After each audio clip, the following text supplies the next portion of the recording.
À Cotonou, 12h en temps universel. La meilleure radio. Radio Afrique Santé. Les meilleurs animateurs. Le son qui vous fait vibrer.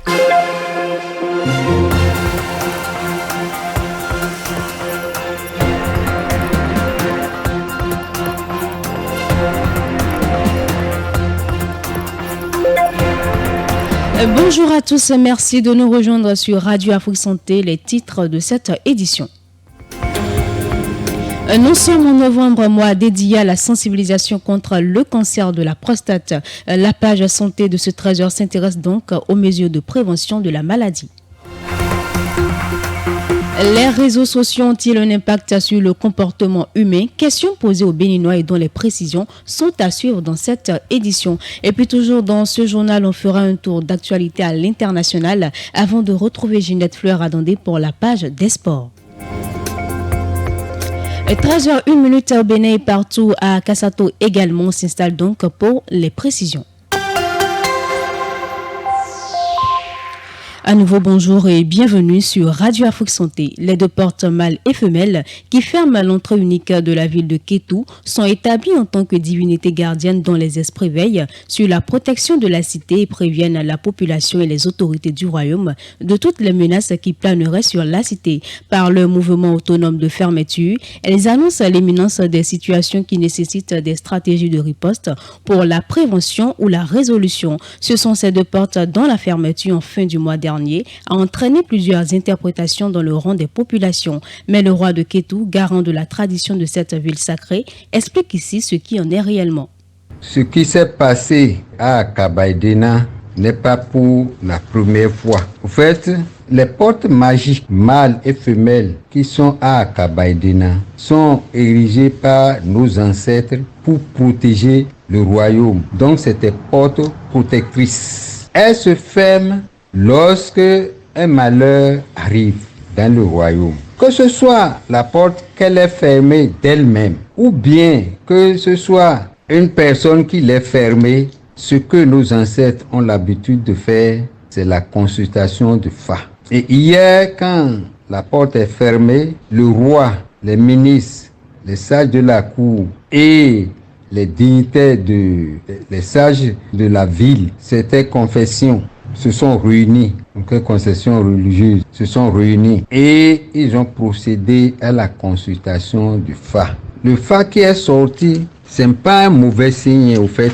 c'est Irusun Are. Ça veut dire que le bonheur est arrivé dans le royaume.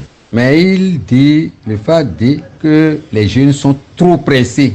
Donc j'invite nous tous là à faire beaucoup attention. Cette porte-là était fermée sous le feu à Détoutou. Même quand j'étais arrivé aussi, il y avait fermeture. Il y a une des portes là qui était fermée. L'essentiel, quand la porte se ferme, c'est que les gens, on se réunissent au palais, on consulte le Fa et fait les rituels. Et dès que nous avons fait les rituels, la porte est ouverte. Ça veut dire que le bonheur est arrivé. Il n'y a pas d'inquiétude. Donc j'invite la population à ne pas être paniqué, que les gens ne vous affolent pas. Il n'y a pas péril en la demeure. J'invite tout le monde à prendre conscience que vraiment nous devons, c'est ce qui nous reste à Kétou. C'est notre tradition, notre patrimoine culturel à Kétou, au Bénin, en Afrique. Car un peuple sans culture, un peuple mort. Je vous invite tous à être vigilants, à attirer l'attention des uns et des autres lorsqu'il y a dérapage, de vite attirer l'attention pour que chacun on se ressaisit. Parlons d'un autre volet à présent. Bonne nouvelle pour les agents de la Société de radiodiffusion et de télévision du Bénin, SRTB. Selon le porte-parole du gouvernement, suite à la grogne, les syndicats de la SRTB ont échangé avec la ministre du Numérique et de la Digitalisation, Aurélie Adamsoulé-Zoumaro, le mercredi dernier. Lors de cette rencontre, les représentants du syndicat des travailleurs de l'audiovisuel public ont présenté à la ministre du Numérique un mémorandum répertoriant leurs propositions et revendications face aux réformes en cours en présence des représentants de la direction de la SRTB. Et puis, quelques autres nouvelles à présent toujours au plan national avec Carmen Rodéou. Au Bénin, des négociations avec la Finlande sont en cours pour le retour au pays d'un tabouret royal encore appelé Katakle, issu des trésors royaux d'Abomey. Ayant une valeur symbolique et historique pour le Bénin, cet objet vient d'être découvert en Finlande. Le ministre béninois de la Culture Jean-Michel Abimbola se rendra donc en Finlande demain pour engager des discussions avec son homologue en vue de la restitution du trésor royal. L'objectif de cette rencontre est d'entamer des discussions pour obtenir la restitution de cette précieuse œuvre. Il faut souligner que le 10 novembre 2022, la France a retourné au Bénin 26 pièces des joyaux du royaume d'Abomey dérobées au cours du régime colonial. Ces objets symboliques illustrent la majesté de la monarchie aboméenne. On poursuit et on apprend que la police républicaine a mis fin aux activités d'un réseau de multiplicateurs d'argent. Dans la commune d'Agbanyouzou, au village de Dili, 4 personnes ont été interpellées vendredi dernier et placées en garde à vue en attendant d'être présentées au parquet spécial de la Criette. En effet, les mises en cause font miroiter à leurs victimes la capacité de s'enrichir rapidement et sans difficulté grâce à des rituels complexes qui permettent la multiplication des billets de banque. Informée, la direction départementale de la police républicaine du Zou, sous la supervision du commissaire principal de police Alexis Azoua, a réussi après surveillance à appréhender plusieurs individus pris avec leurs engins et autres outils de manipulation. Selon les sources, d'autres suspects reliés de manière directe ou indirecte à ces cérémonies répréhensibles sont activement recherchés afin de répondre de leurs actes devant la justice. Et pour finir, Mathilde Aïmoan, amis auditeurs et auditrices, le Bénin entend renforcer sa place sur le marché chinois à travers la China International Import Expo, CIIE. Le Bénin sera présent à la CIIE à Shanghai du 5 au 10 novembre prochain. Sous la bannière Choose Bénin, 8 exposants béninois vont valoriser une large palette de produits issus du secteur agricole et agroalimentaire. Parmi les produits phares, l'ananas pain de sucre, particulièrement apprécié pour sa douceur et sa qualité, devrait captiver les visiteurs comme lors des précédentes éditions. Les amandes de noix de cajou, reconnues pour leur saveur raffinée et leur texture croquante, et les produits dérivés du karité et du miel viendront également illustrer la richesse et la diversité du terroir béninois. Faut-il le rappeler, depuis sa création en 2018, cet événement annuel à Shanghai attire des milliers d'exposants et d'acheteurs venus du monde entier, désireux de découvrir des produits nouveaux et d'établir des partenariats commerciaux solides. En y prenant part, le Bénin cherche à promouvoir le Made in Bénin et à exposer son savoir-faire aux yeux du monde. Ce salon se présente ainsi comme une opportunité unique pour le Bénin d'affirmer sa présence internationale et de conquérir de nouveaux marchés, en particulier en Asie. 13h08 dans nos locaux, voilà ainsi s'ouvre la page santé de ce journal. En Afrique subsaharienne, la fistule obstétricale est une tragédie silencieuse touchant plus d'1 million de femmes. Elle est une perforation entre le vagin et la vessie et ou le rectum due à un travail d'accouchement prolongé sans accès à un traitement médical rapide et de qualité. Où en est le Bénin dans la lutte contre les fistules? Les précisions avec vous, Ginette Fleur-Adandé. Maladie de la honte pour celles qui en souffrent, la fistule obstétricale au Bénin reste encore un sujet difficile à aborder. Nawarat, 30 ans, mère de 4 enfants, a été bannie de sa communauté à cause de sa maladie. Tout a commencé après des complications liées à ma grossesse. Pendant 3 jours, j'ai saigné sans pouvoir me rendre à l'hôpital faute de moyens. Suite à cela, j'ai commencé par ressentir des douleurs au niveau de la colonne et par perdre le contrôle total de mon urine. C'était vraiment pénible, très difficile à vivre. De nombreuses femmes victimes de fistules obstétricales sont par le passé hospitalisées au centre de santé de Séméret, à environ 500 km de Cotonou. C'est le cas de Adijat, 47 ans, guérie depuis 5 ans mais qui refuse de réintégrer la communauté qui l'a rejetée. À mes 12 ans de maladie, j'ai terriblement maigri.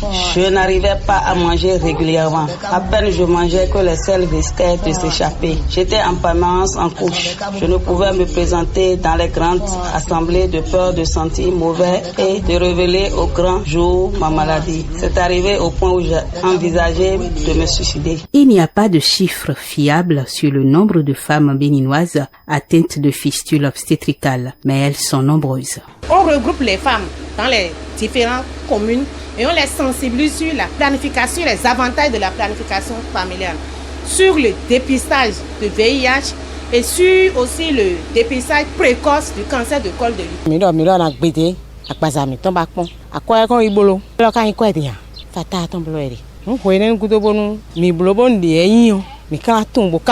Le docteur Gisèle Badito estime que le coût exorbitant des interventions chirurgicales pousse beaucoup de femmes à ne pas se faire connaître, une réalité qui s'ajoute à la stigmatisation. C'est pas une maladie qui est déclarée. La prise en charge de cette fissure obstétricale, c'est très difficile et c'est pas une opération qui permet nécessairement d'arriver à bout. Il faut peut-être 3 à 4 opérations. Avec le coût de cet acte-là, les femmes sont réticentes. Il faut que le bassin de la femme soit mature. Mais si on envoie une petite fille de 15 ans et en mariage précoce, au cours de l'accouchement, il y aura des problèmes. En dehors de ça, il y a les pratiques traditionnelles. Dans les zones reculées, rares sont les femmes qui sont autorisées, même si tu as les propres moyens, de te rendre à l'hôpital sans l'autorisation de ton mari. Tangueta, ville située au nord du Bénin, abrite un campement tenu par les religieuses et qui accueille les femmes victimes de fistules obstétricales. Sœur Thérèse Kelendibo explique les conditions ayant poussé à la création du campement. Les malades n'arrivent pas à se déplacer pour venir au centre, surtout si ce sont des interventions chirurgicales. Ça nécessite que ces malades soient auprès de l'hôpital. Donc ceux qui viennent, n'ayant pas grand moyen, préfèrent rester sous les manguiers. Plusieurs facteurs cliniques favorisent la fistule obstétricale et selon Dr Nkonu, certaines causes méritent une sensibilisation. Le vrai traitement, c'est le traitement préventif. La prévention primaire passe par le suivi correct de la femme enceinte dès la conception à l'accouchement. Ainsi, on prévient les 3 retards en obstétrique. Fort heureusement, depuis quelques années, le projet Zéro Fistule Obstétricale au Bénin de la Fondation Claudine Talon soutient les femmes atteintes de fistule obstétricale. Élise, originaire de Ouida, décrit ce qu'était sa vie avant d'être prise en charge par la Fondation Claudine Talon.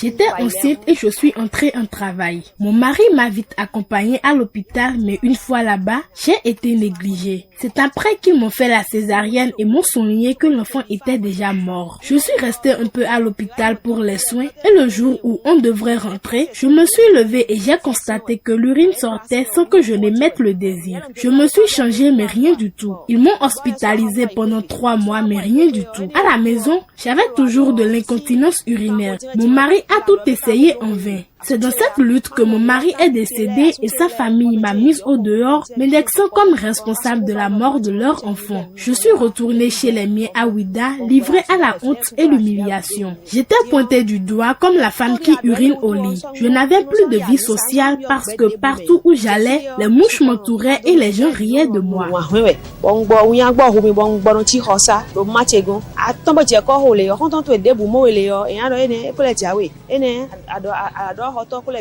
Punani Doko est la coordonnatrice du dit projet. Elle appelle à la mobilisation générale pour le bien-être des femmes atteintes ou non de fistule obstétricale. Mon plus grand souhait est qu'un jour, qu'il n'y ait plus de fistule obstétricale au Bénin. Pour cela, je vous exhorte, mesdames et messieurs, à agir à votre niveau contre la fistule obstétricale.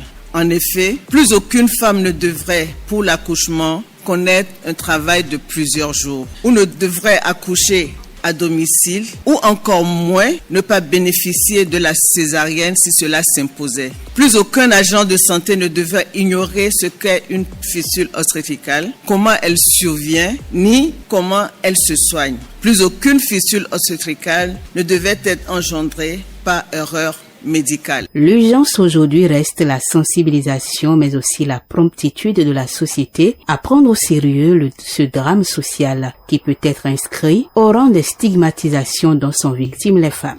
Vous venez de suivre à l'instant un reportage réalisé par Ginette Fleur Adondé sur les fistules obstétricales au Bénin. Nous allons poursuivre toujours dans le registre santé et je l'annonce en début d'édition. Le cancer de la prostate est un cancer fréquent touchant la prostate, une glande de l'appareil reproducteur de l'homme. Il se développe à partir des tissus de la prostate quand des cellules y mutent et se multiplient de façon incontrôlée. Quelles sont les habitudes à adopter pour éviter cette affection? Infirmier Fiara Koudjina pour plus de précision.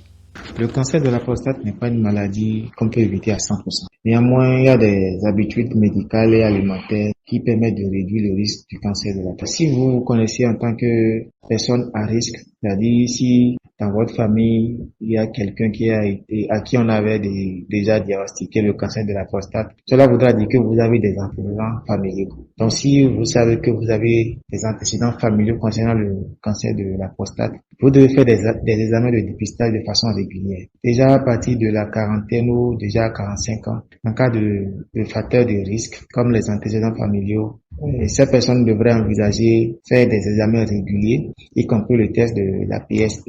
Je vais parler de l'antigène prostatique spécifique. Donc, cela permettrait à détecter un éventuel cancer à un stade précoce. Donc, quand la maladie est connue à un stade précoce, on peut mieux y prendre soin et éviter les complications. Donc, il faut éviter aussi les compléments de vitamine E et de sélénium en excès. Aujourd'hui, il y a certaines études qui suggèrent que la supplémentation en vitamine E, sélénium pourrait augmenter le risque de cancer de la prostate. Donc, mieux vaut obtenir cet nutriment par l'alimentation. Et il faut faire des exercices sportifs, je vais dire, de façon régulière. L'activité physique a pour but de maintenir un poids sain, ce qui peut réduire le risque de cancer de la prostate. Il faut aussi surveiller son poids. Oui, l'obésité est associée à un risque accru de développer des formes agressives de cancer de la prostate. Donc, si vous avez un poids stable, cela peut contribuer à réduire ce risque. Alors, si nous venons au niveau des habitudes alimentaires, il faut limiter la consommation du tabac et de l'alcool.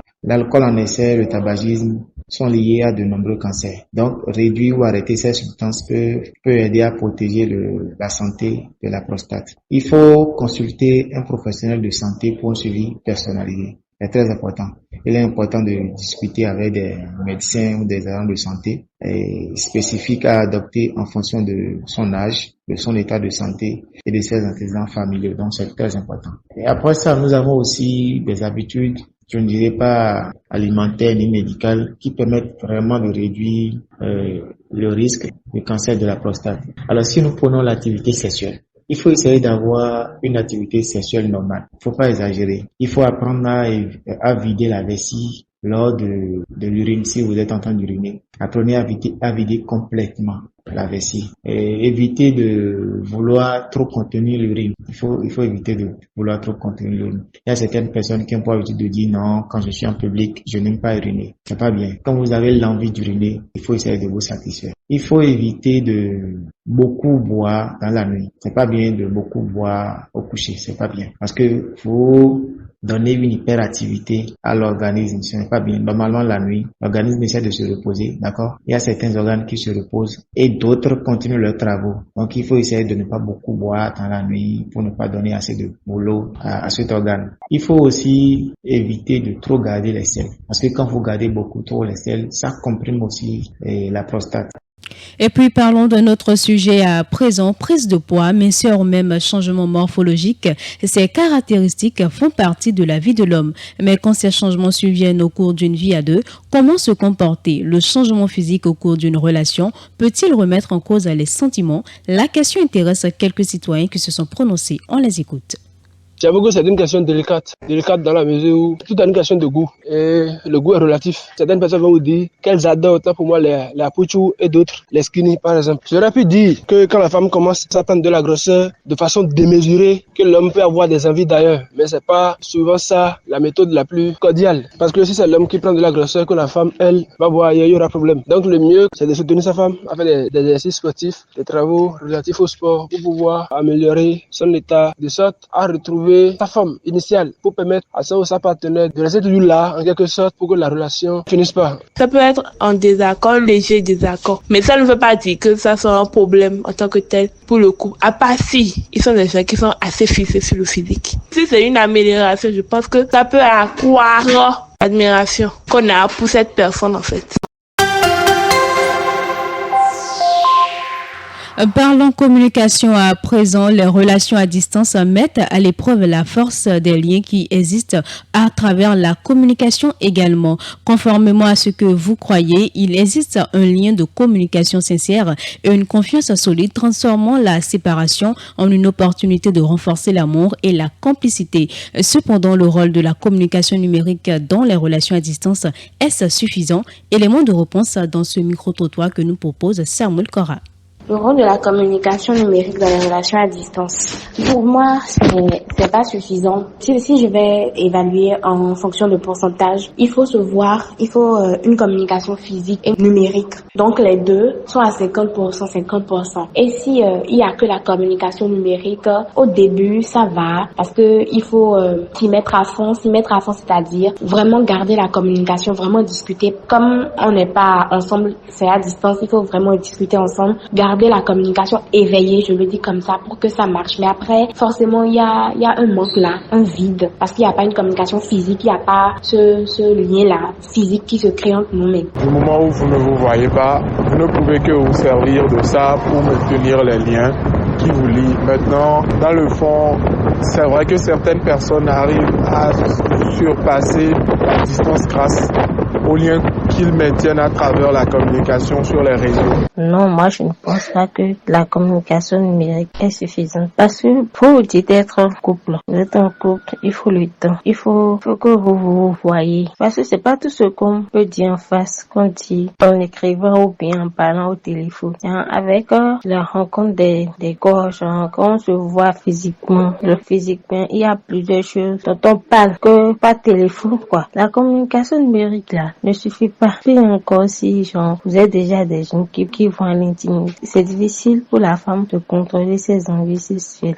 Oui, le rôle de la communication numérique dans les relations à distance, c'est ne du tout pas suffisant, mais c'est très utile et important et à la fois indispensable parce que aujourd'hui, tout le monde est habitué au réseau et dans la quête du bien-être, l'un des partenaires peut vouloir aller se chercher à des kilomètres, c'est-à-dire du Bénin pour la France, où il sera vraiment impossible de se voir au cours d'une semaine, un mois, même voire un an. Donc là, le seul moyen pouvant permettre d'avoir les nouvelles l'un de l'autre, c'est rien que la communication numérique, c'est-à-dire les réseaux sociaux ou les appels téléphoniques, rien d'autre que ça. Mais il y a des insuffisances pour la relation, c'est-à-dire se voir face à face, il y a l'affection, il y a le respect qu'on a quand on se voit face à face, il y a certaines choses qu'on peut dire par téléphone, mais tandis que d'autres on ne peut pas les dire par téléphone. Il ne faut que se voir avant de le dire. Et nous restons toujours avec Samuel Cora pour retrouver quelques nouvelles hors de nos frontières à présent. On commence cette page internationale en allant tout droit au Japon où de fortes pluies fait plusieurs dégâts. La ville de Matsuyama a ainsi émis une alerte de niveau supérieur à 189 552 résidents de 10 de ces quartiers d'évacuer leur domicile et de chercher immédiatement un abri sécurisé. Nous demandons à nos concitoyens de se mettre immédiatement en sécurité, a déclaré un responsable de la ville à l'agence France Presse, insistant sur l'urgence de la situation. Le typhon Kongray avait déjà causé de sérieux dommages en Asie. Avant d'atteindre les côtes japonaises, il s'était abattu sur Taïwan jeudi où il a causé la mort de 2 personnes et entraîné d'importantes perturbations avant d'être rétrogradé en dépression tropicale. Cependant, les fortes précipitations qui l'accompagnent continuent de menacer plusieurs zones vulnérables du Japon, amplifiant les risques d'inondation et de coulées de boue. Les autorités locales suivent de près l'évolution de la situation météorologique et prévoient de renforcer les mesures de prévention si les précipitations se prolonge. Une autre information, cette fois-ci en Espagne, plus précisément à Valence, où une inondation fait plusieurs victimes. Il faut noter que depuis jeudi, 50 décès supplémentaires ont été confirmés, portant le nombre de victimes à 202 dans la région de Valence. 3 autres décès ont également été signalés dans les régions voisines de Castille, La Manche et d'Andalousie. En effet, les autorités régionales de Valence ont annoncé que le centre des congrès de la ville servirait temporairement de morgue pour accueillir les corps des victimes. Les équipes de secours continuent leurs opérations de recherche et d'autres décès pourraient être confirmés dans les prochaines heures. La ministre de la Défense a indiqué que 500 militaires supplémentaires seraient déployés dans les zones sinistrées. Pour rappel, ces inondations violentes ont frappé de manière inattendue dans la nuit de mardi à mercredi, déversant en quelques heures des précipitations équivalentes à plus d'une année de pluie dans certaines régions. Pour l'heure, le bilan est à 213 morts. Et pour finir, en France, un ancien employé de Disney condamné à 25 ans de prison. Il est coupable de complicité de viol et d'agression sexuelle sur des mineurs en récidive. Il est également déclaré coupable de complicité de traite d'êtres humains aggravée sur mineurs en récidivisme et consultation habituelle de contenu pédopornographique en ligne. Il est reproché à l'accusé d'avoir entre 2012 et 2021 payé des femmes en Philippines pour violer et agresser sexuellement des petites filles âgées de 5 à 10 ans. Des agressions que l'accusé visionnaire à travers sa webcam. Selon CNews, qui rapporte les faits, l'ex-graphiste orientait les femmes lors de ses séances d'atrocité. Il a reconnu les faits et a expliqué être un fanatique de shows sexuels via webcam. Il a avoué aux enquêteurs avoir dépensé environ 50 000 € dans cette affaire. Je prends conscience de tout ce que j'ai fait. Je demande pardon aux victimes, a-t-il déclaré au thème du procès qui a abouti à sa condamnation.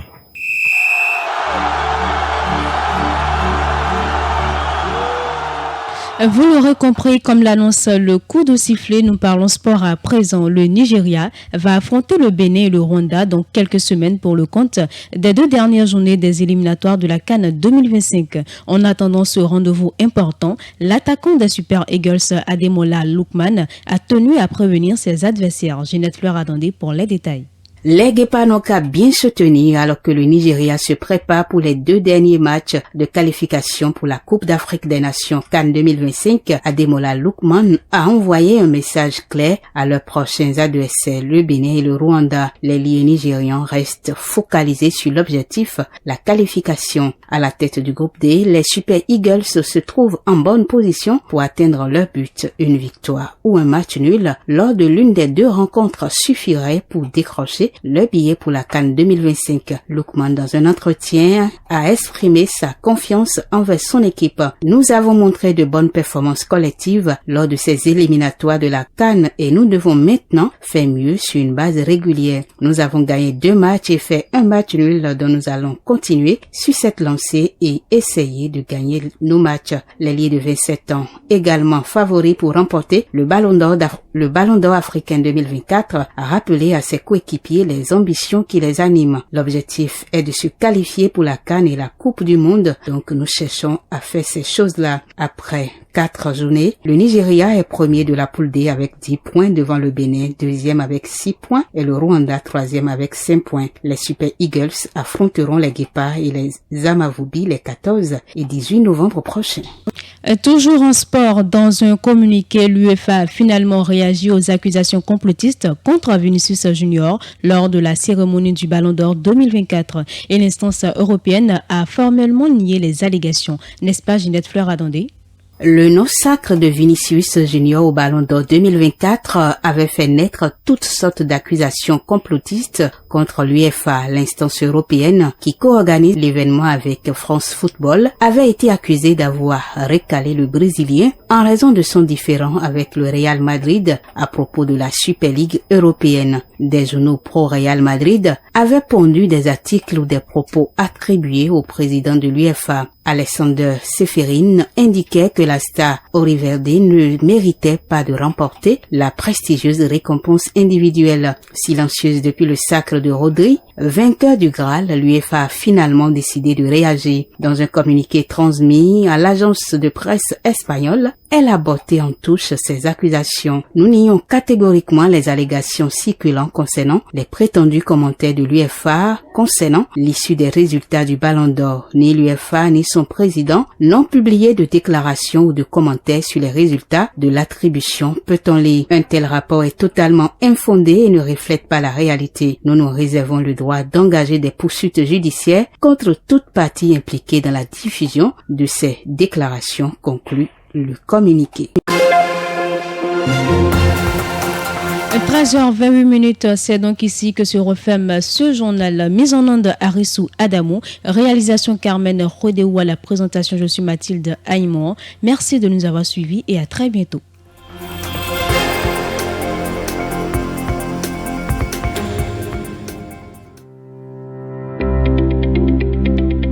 Vous souhaitez communiquer sur Radio Afrique Santé? Vous organisez un événement? Nous vous accompagnons. Faites la promotion de votre événement sur Radio Afrique Santé.